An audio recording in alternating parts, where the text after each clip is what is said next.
नमस्कार बच्चों, ओझा sir class में मैं आप सभी का स्वागत करता हूं।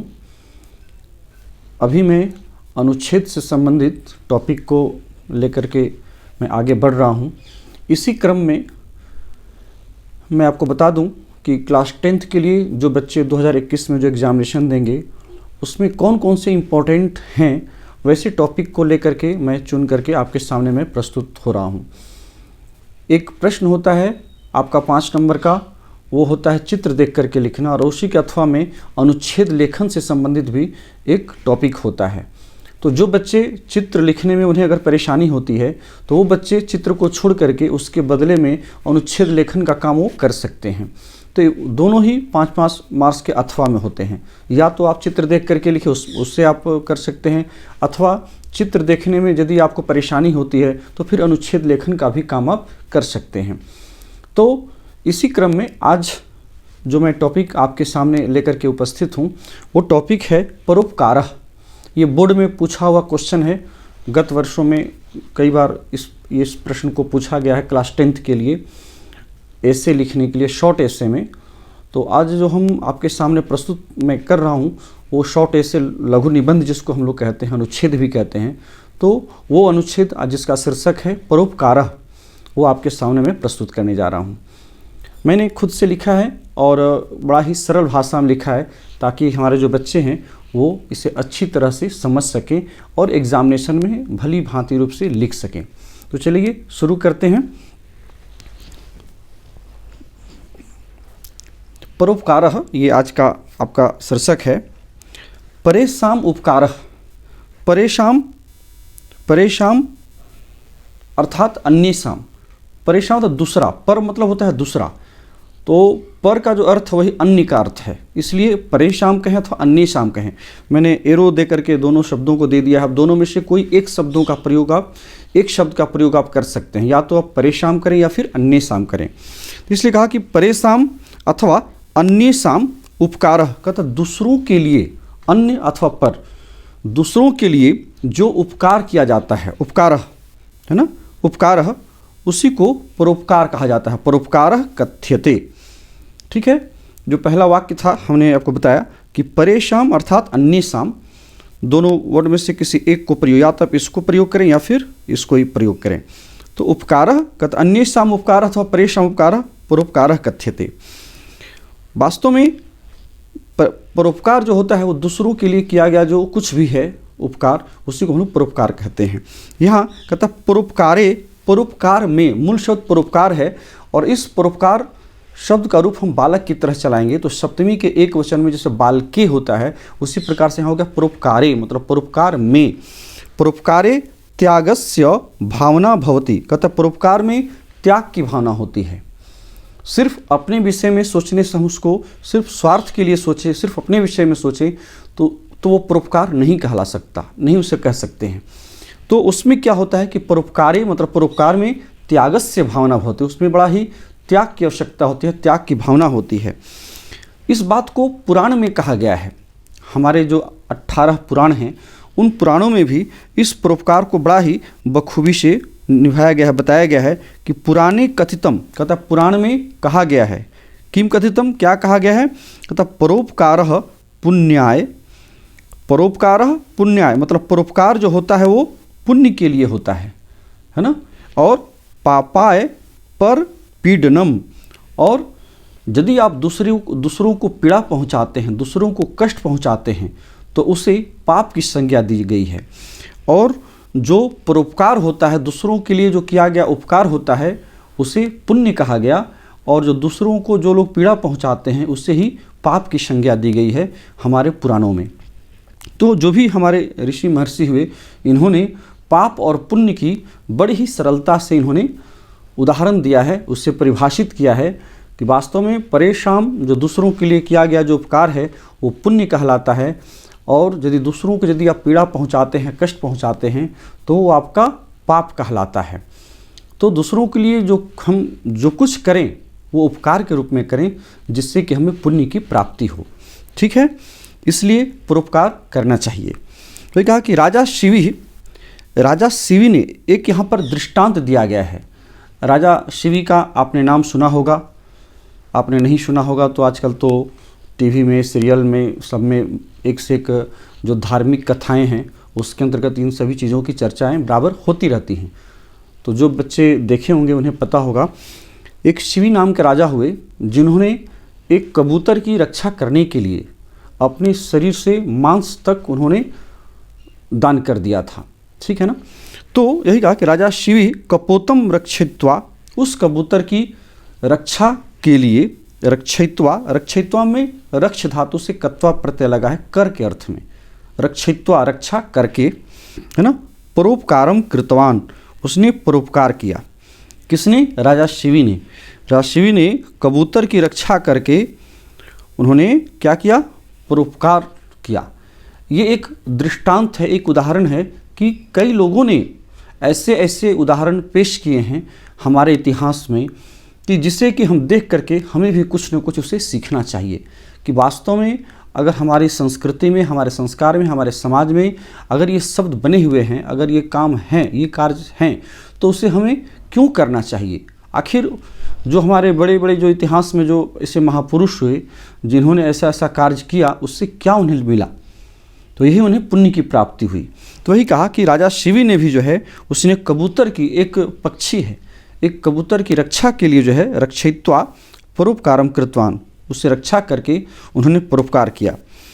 एवमेव, इसी प्रकार से एवमेव दधीचि अपि, कहता दधीचि, ये बहुत बड़े तपस्वी ऋषि हुए जिनका नाम दधीचि है।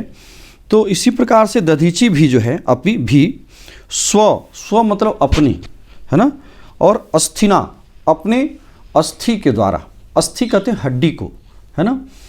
चूँकि जैसे दधीचि ऋषि को ये इस बात का पता चला कि उनके हड्डियों की आवश्यकता देवताओं की रक्षा के लिए आ सकती है। ठीक है ना।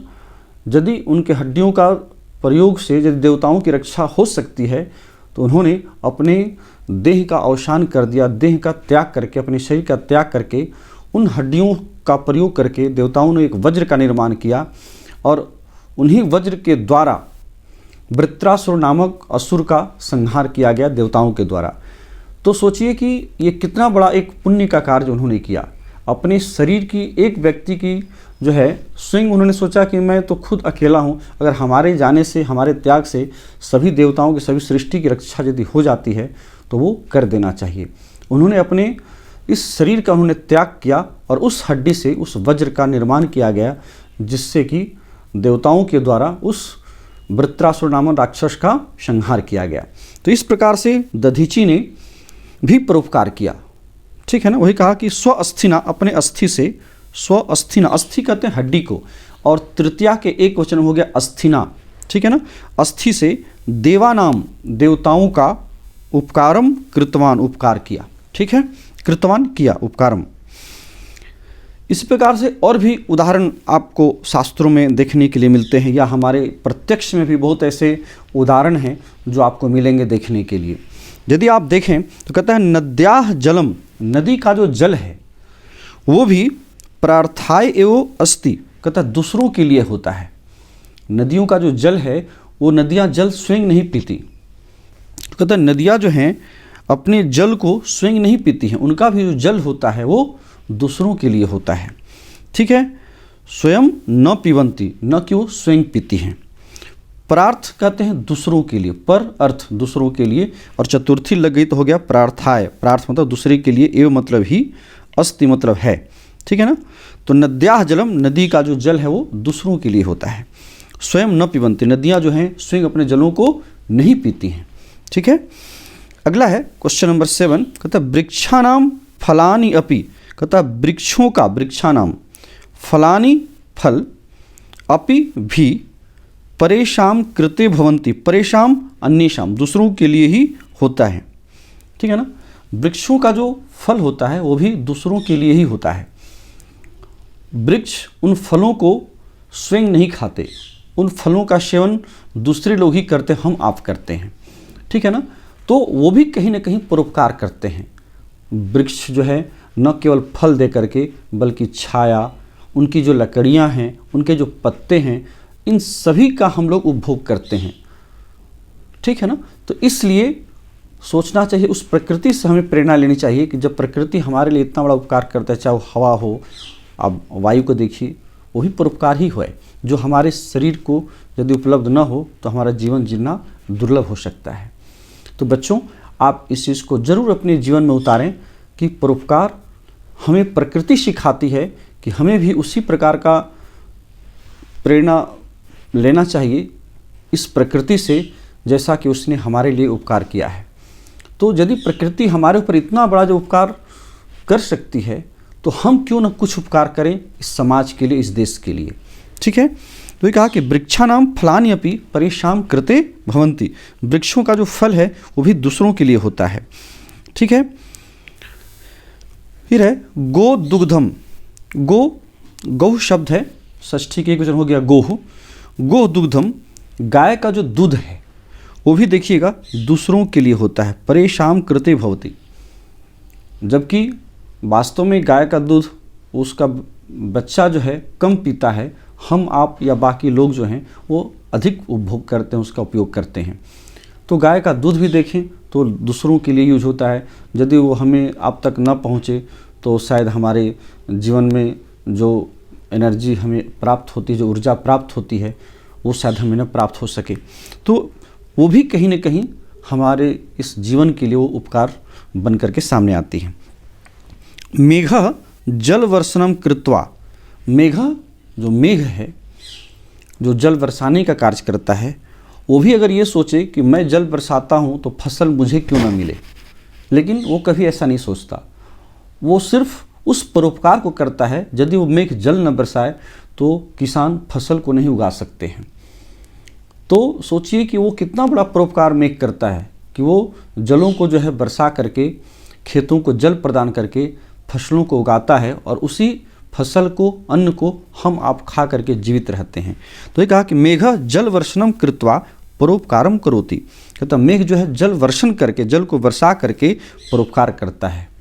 ठीक है। अस्माकम शरीरम, हमारा जो शरीर है, अस्माकम हमारा, शरीरम शरीर, भी अपि परोपकाराय अस्ति, हमारा शरीर भी जो बना है वो भी परोपकार के लिए ही बना है। ठीक है ना। न तो स्वार्थाय, न कि केवल स्वार्थ के लिए, केवल अपने लिए नहीं, अपने लिए तो हम लोग करते ही हैं, इसके साथ साथ कुछ ऐसे कार्य जिससे कि दूसरों का भला हो सके, दूसरों का कल्याण हो सके, तो इस प्रकार का कार्य भी हमें निश्चित करना चाहिए।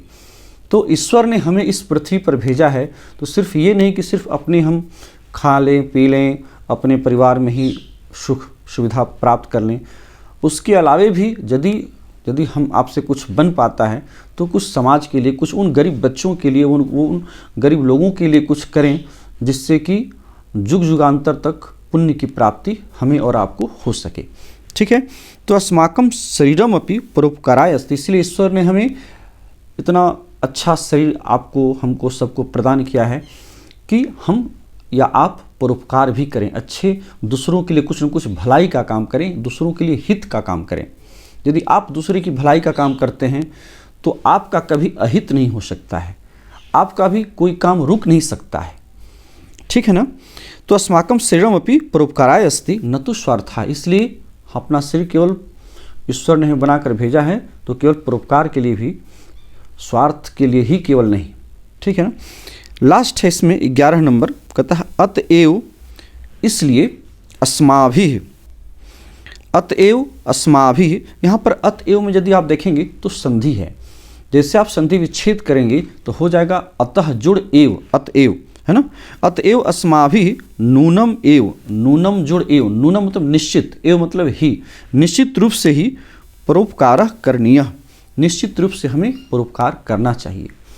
हर हाल में आपका जीवन ईश्वर ने दिया है, तो हमें हर हाल में इस शरीर का सदुपयोग कुछ न कुछ पुण्य के कार्य के लिए, परोपकार के लिए, भलाई के लिए अवश्य करना चाहिए, जिससे कि दूसरे लोग भी देख करके उससे कुछ न कुछ आपसे प्रेरणा ले सके। एक से जब दूसरे लोग करते हैं तो उसे देखकर कोई तीसरा करता है, तीसरे को देखकर चौथा करता है।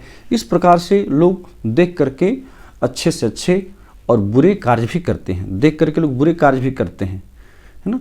तो प्रयास ये करना चाहिए कि हमें उन कार्यों से, बुरे कार्यों से बचा करके जो भी अच्छा कार्य है जिससे कि लोगों का लाभ हो सके, लोगों का फ़ायदा, किस तरह से हम समाज को फ़ायदा क्या दे सकते हैं, तो वैसे कार्यों को हमें अवश्य करना चाहिए।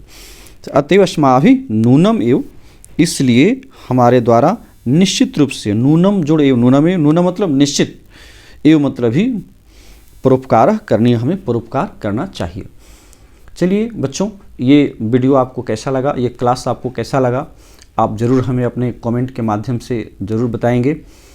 और ये तो एक छोटा सा मैंने सिर्फ उदाहरण दिया है, एक अनुच्छेद के माध्यम से आप इससे बहुत अच्छी तरह से, इससे बेहतर आप लिख सकते हैं।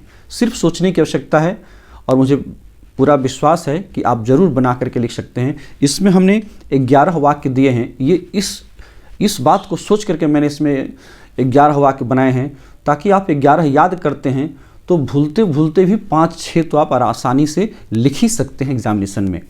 तो जो इसमें आपको आसान लगे उन 5 वाक्यों को आप चुन लें और उससे आप याद कर लें और फिर एग्जामिनेशन में आप लिख सकते हैं और पूरे के पूरे अंक आपको मिल सकते हैं। चलिए, इन्हीं शब्दों के साथ इस क्लास को हम यहीं रोकते हैं। फिर नेक्स्ट वीडियो में आपसे मुलाकात होगी, फिर नेक्स्ट नए टॉपिक के साथ। बहुत बहुत धन्यवाद। Thank you.